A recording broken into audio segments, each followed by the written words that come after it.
கர்த்தருடைய நல்ல நாமம் ஸ்தோத்திரிக்கப்படுவதாக. எரேமியா 31 அதிகாரம் 16 நீ அழாதபடிக்கு உன் சத்தத்தை அடக்கி நீ கண்ணீர் விடாதபடிக்கு உன் கண்களை காத்துக்கொள் என்று கர்த்தர் சொல்லுகிறார்.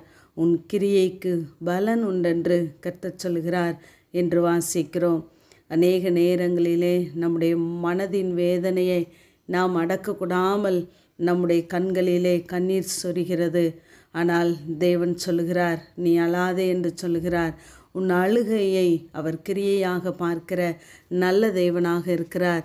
ஏனென்றால் ஏசாயா 57 அதிகாரம் 16 நான் என்றைக்கும் கோபமாய் இருப்பதில்லை, ஏனென்றால் ஆவியும் நான் உண்டு பண்ணின ஆத்துமாக்களும் என் முகத்துக்கு முன்பாக சோர்ந்து போகுமே என்று சொல்லுகிறார். நாம் சோர்ந்து போவதை கூட விரும்பாத தேவன் நம்மை அழ வைத்து பார்க்கிற தேவன் அல்ல. ஆகவே நம்முடைய வாழ்க்கையிலே நாம் அழுகிறோம் என்றால் தேவ சமூகத்திலே மாத்திரமே நாம் நம்முடைய கண்ணீரை வடிக்கிறவர்களாக இருக்க வேண்டும். அப்பொழுதுதான் தேவன் சொல்லுகிறார் எரேமியா 31:9 அழுகையோடும் விண்ணப்பங்களோடும் வருவார்கள், அவர்களை வழி நடத்துவேன், அவர்களை தண்ணீர் உள்ள நதிகள் அண்டைக்கு இடராத செம்மையான வழியிலே நடக்க பண்ணுவேன் என்று சொல்லுகிறார்.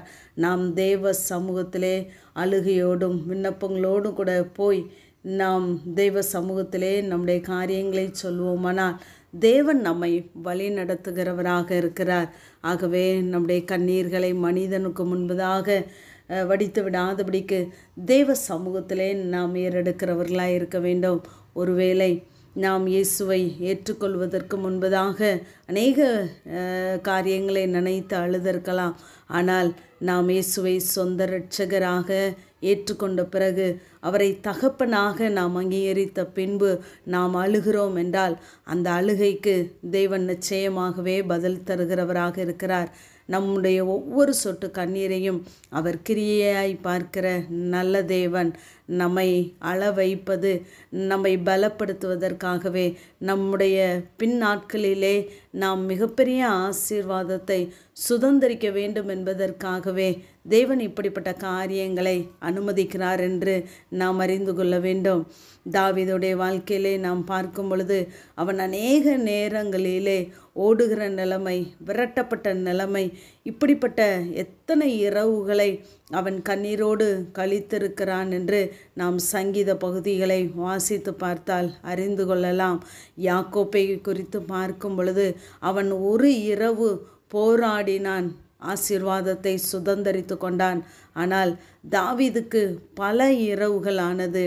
சவுலால் தாவீதை அழ வைக்கத்தான் முடிந்தது அநேக நேரங்களிலே, ஆனால் அழிக்க முடியவில்லை.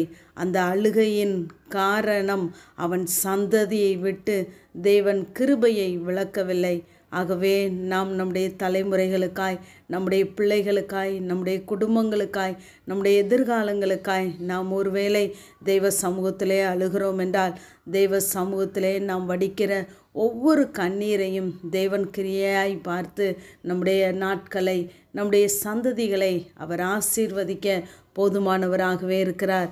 ஆகவே நாம் அழும் பொழுது தேவ சமூகத்திலே மாத்திரம், தேவனுக்கு மாத்திரம் நாம் தெரியப்படுத்துகிறவர்களாய் அழும்பொழுது தேவன் நம்முடைய கிரியைகள், நம்முடைய காரியங்கள் எல்லாவற்றையும் அவர் பொறுப்படுத்திக் கொள்கிற நல்ல தேவனாகவே இருக்கிறார். ஆகவே நாம் தெய்வ சமூகத்திலே நாம் போகும் பொழுது நம்முடைய கண்களை காத்து கொள்ள வேண்டும் என்று தேவன் விரும்புகிறார். நம்முடைய கண்ணை கண்ணீருக்கும் காலை இடறலுக்கும் ஆத்துமாவை மரணத்திற்கும் தப்புவிக்கிற தேவன் நம்மோடு கூட இருக்கிறார். ஆகவே சோர்ந்து போகாதிருங்கள். தேவ சமூகத்திலே உங்கள் இருதயத்தை ஊற்றி விடுங்கள். பின்பு துக்கமுகமாயிராதபடி தேவ சமூகத்திலே களி கூறுங்கள். தேவன் உங்களை தேற்றி நடத்துவாராக. ஆமேன். ஜெபம். பிதாவாகிய தேவனே, குமாரனாகிய இயேசு கிறிஸ்துவின் நாமத்தின் மூலமாய் உடைய சன்னிதானத்திலே வருகிறேன்.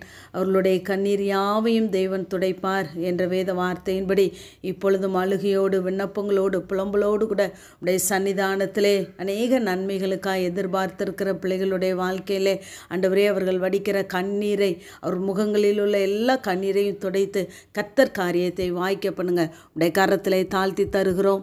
இயேசுவின் மூலம் ஜெபங்கேலும் எங்கள் நல்ல பிதாவே. ஆமென்.